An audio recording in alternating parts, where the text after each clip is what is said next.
Buat yang punya hobi seni, membuat pernak-pernik dari clay atau tanah liat kayak gini wajib dicoba nih. Dengan ketelatenan dan imajinasi, kita bisa bikin bentuk apapun menggunakan clay.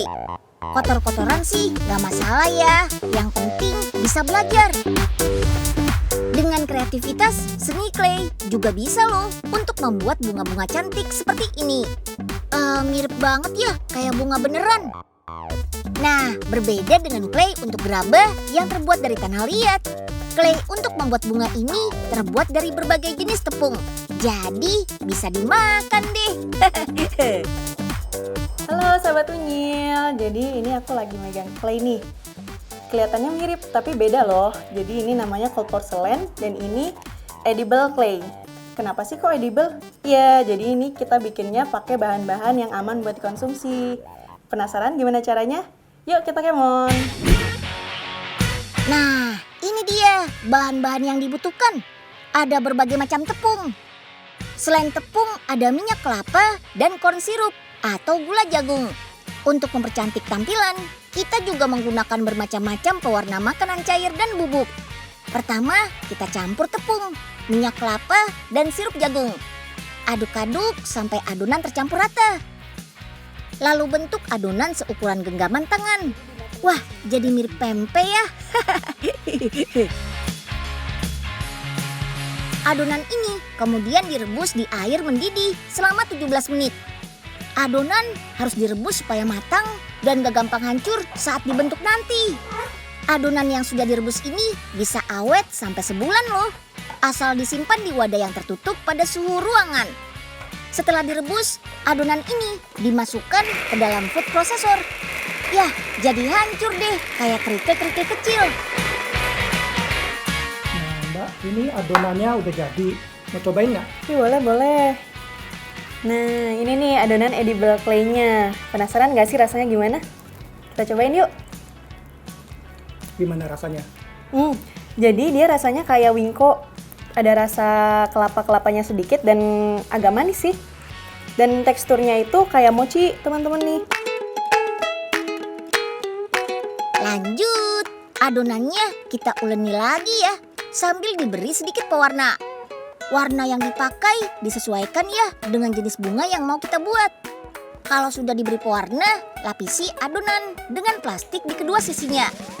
Lalu digiling deh pakai mesin penggiling pasta ini.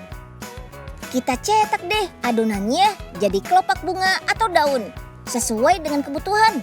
Teman-teman bisa berkreasi sekreatif mungkin untuk membuat bunga yang mirip aslinya. Contohnya bisa pakai cetakan kayak gini, biar tekstur serat-seratnya makin kelihatan. Kelopak dan daun yang sudah dicetak diangin-anginkan di suhu ruangan selama kurang lebih 30 menit. Bisa pakai bantuan handuk biar terserap kelembapannya. Kelopak dan daun edible clay-nya sudah kering nih. Kita rangkai yuk. Teman-teman bisa pakai kawat sebagai rangkanya. Supaya benar-benar menempel, kita lem pakai tepung ketan yang dicampur dengan air. Nah, proses finishingnya tambahkan detail warna pada bunga dengan pewarna makanan bubuk. Biasanya, edible clay ini digunakan sebagai hiasan di kue karena menggunakan bahan-bahan yang aman dikonsumsi. Fondan dengan bahan utama gula dan air bakal pecah kalau dibuat tipis. Berbeda dengan edible clay yang menggunakan minyak, sehingga mencegah adonan retak. Jadi hasilnya lebih detail dan mirip dengan aslinya. Selain itu, edible clay juga lebih tahan lama dibandingkan fondan. Edible clay yang sudah kering bisa tahan hingga berbulan-bulan loh. Sementara kalau disimpan lama, fondan akan meleleh dan basi karena terbuat dari gula. Selain bisa dapat makanan berbentuk cantik, berkreasi dengan edible clay kayak gini juga bisa memicu kreativitas kita kan? Sepada, Profesor. Nah, kok nggak ada orang ya? Ya, padahal Neneng mau pinjam alat ke Profesor. Ini apa ya? Tombolnya kok lucu. Pencet Lu. Waduh. Ketiban apaan nih? Prof, mana nih? Katanya mau nunjukin sesuatu. Nah, ini nih Nyil. Bunganya cantik-cantik kan? Bunga ini terbuat dari edible clay Nyil. Jadi bisa dimakan. Wah, persis kayak bunga beneran, Prof. Kalau yang ini edible clay juga ya, Prof? Bentuknya persis pahenyeng deh. Loh, kok Profesor gak inget pernah bikin yang ini ya? Unyil jadi penasaran. Cobain juga ah. Jangan. Ya, kok pahenyeng beneran? Waduh, kaget.